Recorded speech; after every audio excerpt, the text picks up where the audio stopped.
The Lulzsec hacking group held the online world in thrall as they went on a hacking rampage.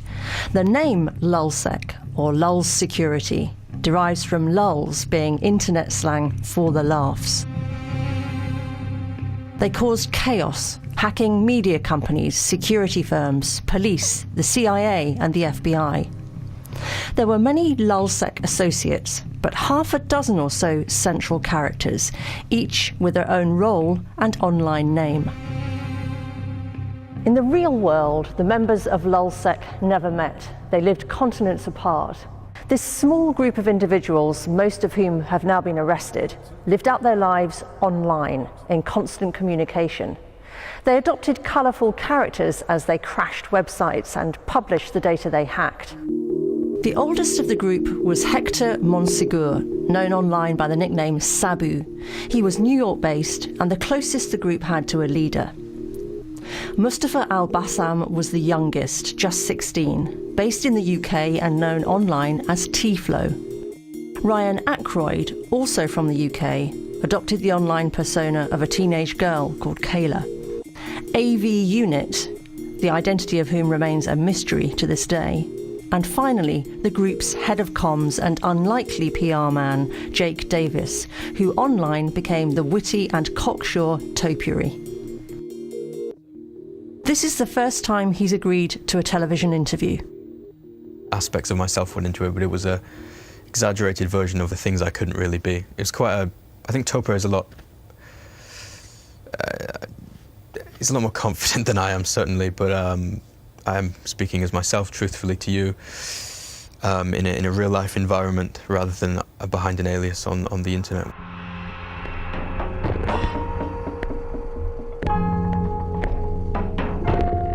At the time, Jake was 17 and living on the remote Shetland Islands off the north coast of Scotland. His parents split up when he was very young, and then, when Jake was just 13, his stepfather died in a car crash. After being bullied at school, he became a near recluse. His mother and brother moved to England, and Jake was alone. He rejected the real world for internet chat rooms. I literally just made friends online, and the computer screen was like a god's eye view of the world to me.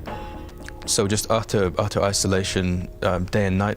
So of course, sleeping patterns all over the place. And when your friend base is existent only through the internet, time zones become kind of irrelevant. Because there was no stimuli during the day outside, there were no social groups I would hang out with. I would sleep during the day and feel no responsibility. So it was a very limited world. It's a world that you can see and hear, but that's it. You can't touch the internet. You can't feel it. You can't kind of smell it or taste it or sense it. So it's a world kind of devoid of empathy. It was my world. It was a very cynical world, and I became a very cynical person within that world. Parmi Olsen is a journalist who wrote about many of Lulzsec's attacks when they were at their most active. She's since spoken to the key players about the time they spent planning and discussing hacks online in chat rooms, like-minded communities where conversations are fast-moving, often intense and introspective. It can be very, very lively one minute, but also very negative the next. There can be a lot of backbiting and bitchiness and paranoia as well. And it's just very, very up and down. Like online, if you imagine the kind of office politics that you experience in a normal office, multiply that by 3, and that's what you get in anonymous. And so these guys get very, very stressed and very emotional, even though they're just sitting there. The thing they're being connected to is an incredibly dramatic world. It's a frenetic amount of activity and stuff going on in their heads. The attacks took 2 forms. The first evaded an organization's security to infiltrate, then extract data, sometimes confidential, and publish that for the world to see. This is traditional hacking. The second, known as a DDoS attack, or distributed denial of service, marshaled thousands of computers to take aim at a website and flood it with requests for information until it crashed.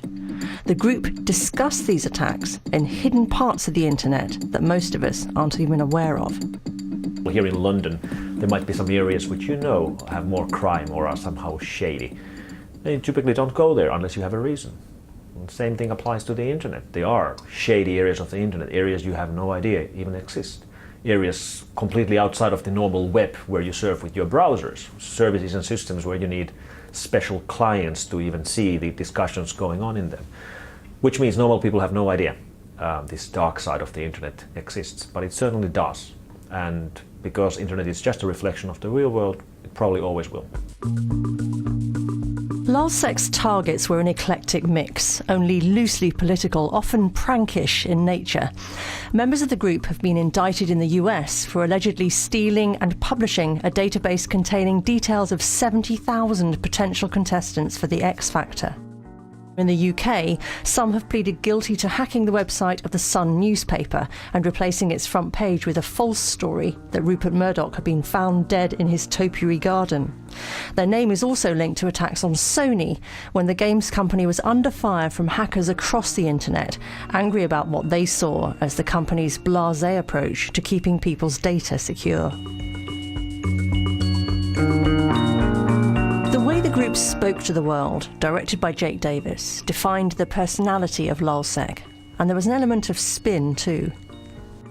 There were a lot of other splinter groups like Lulzsec that were around at the time and that have come out since then that didn't get anywhere near the kind of notoriety that they did. It's not just because Lulzsec was great at communicating and was witty and funny on Twitter and put out prolific press releases and chatted to journalists and whatever else.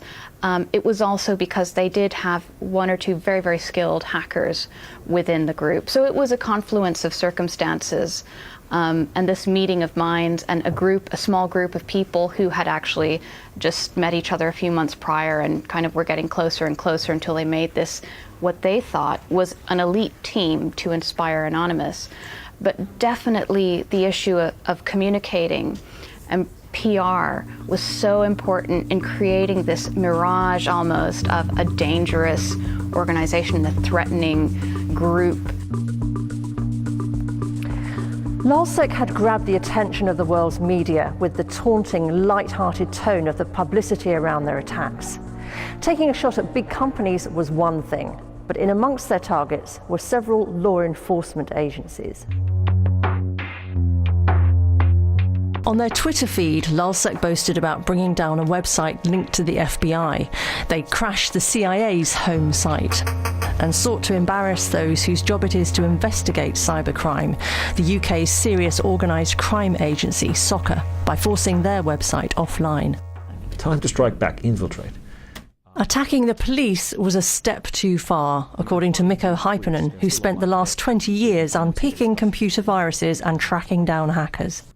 It's quite clear that the law enforcement in the United States and here in Europe took Lulzsec personally for a reason, because Lulzsec was very brazenly going after law enforcement targets. They were attacking law enforcement sites in the United States, they were recording their conf calls between Europe and USA.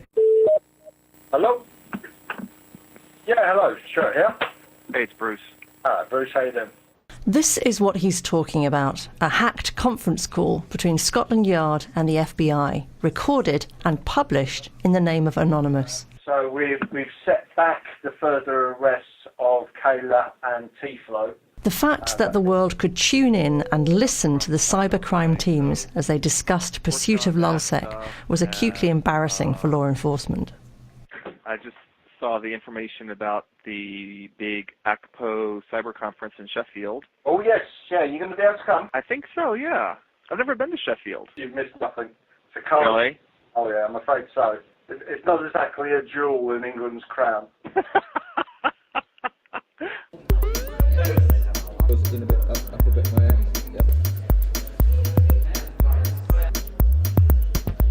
The police in that call did meet up in Sheffield, where local academics aim to encourage young enthusiasts to take an interest in computer coding by developing their own computer games. Everything else that we'd want. So what we need to do is we need to go into here and we need to pull an object out and put it into our scene. So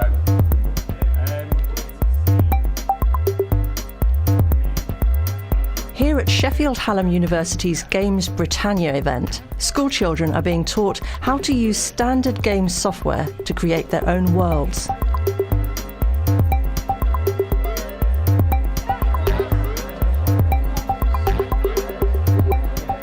One of the academics at this same university briefed the police on cybersecurity and was then asked to get involved in the Lulzsec case. Yeah, this is a more visual interpretation of the data, which allows us to know where the attacks are coming from. This is basically the hackers have managed to breach the system using a buffer overflow attack. They're just showing off. Dr. David Day was unpicking evidence on the computer hard drive of T-Flow, one of the most technically competent of the Lulzsec hackers. How good a hacker was he? I'd say he was very good. He was using the appropriate tools for performing this kind of activity.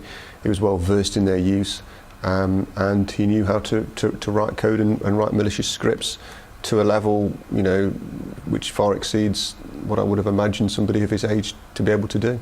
Were you surprised when you did eventually find out just how young he was? I was very surprised, yes.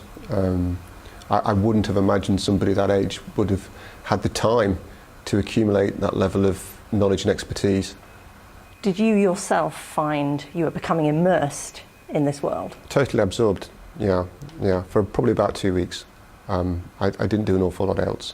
I spent a lot of my time hauled up. I was working long hours. On occasions where I found something that I found exciting, I got animated and maybe stayed up, you know, to the early hours of the morning, or sometimes in the night I'd wake up with an idea and have no option other than to get up and test my hypothesis. I mean, I totally understand, you know, how hacking can be thrilling, and I can identify with the thrill of the challenge of it and the sort of emotional reward that you get when you're successful.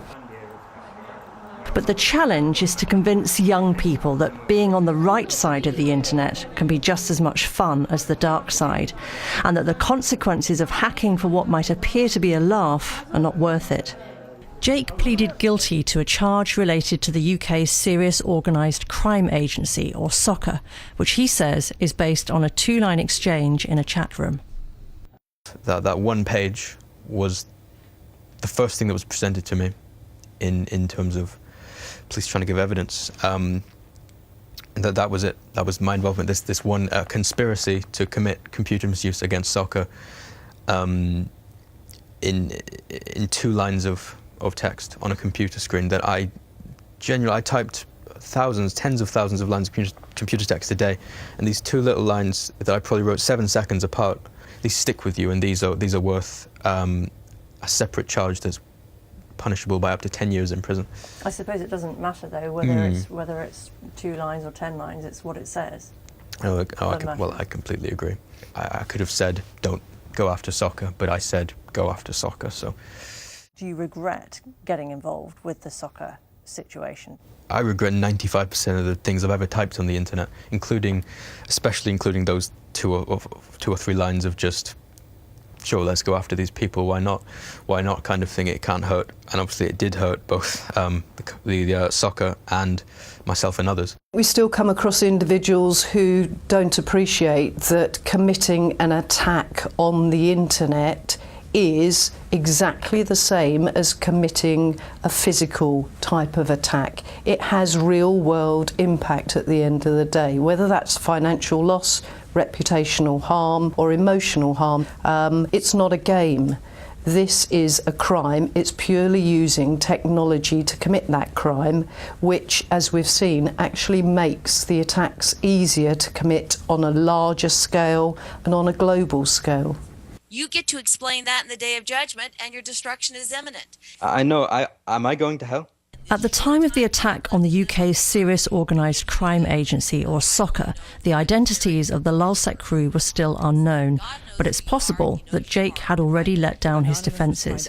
His voice was clearly recognisable in a live hack performed on a US radio show against the Westboro Baptist Church, an outspoken fundamentalist Christian group with anti-gay views. And I think if you check downloads.westboro Baptist Church right now, you'll see a nice message from Anonymous. This was early 2011, just as Lulzsec was getting started. That appears to be from Anonymous on downloads.westborobaptistchurch.com. At that point, having no real identity or being quite carefree, you just think, I'll do it, why not? What's the worst thing that could happen? Unfortunately, the worst thing that could happen is it gets 500,000 views in about 12 hours and is on the front page of YouTube. Like, I felt extremely vulnerable at that point because it felt like the barrier had broken between the internet and real life. I had like a cold sweat after that, just what did I just do kind of thing. Tonight, inside the almost impenetrable world of the hackers who claim... On the 24th of June 2011, on the BBC's Newsnight programme, we spoke to Topiary in an online chat room. He came across as his usual confident online self. In reality, he told us, he was in turmoil and now describes that day as a turning point. That's because earlier on that Friday, in the US, Lulzsec members had attacked the Arizona State Police in protest against tough new laws on immigration.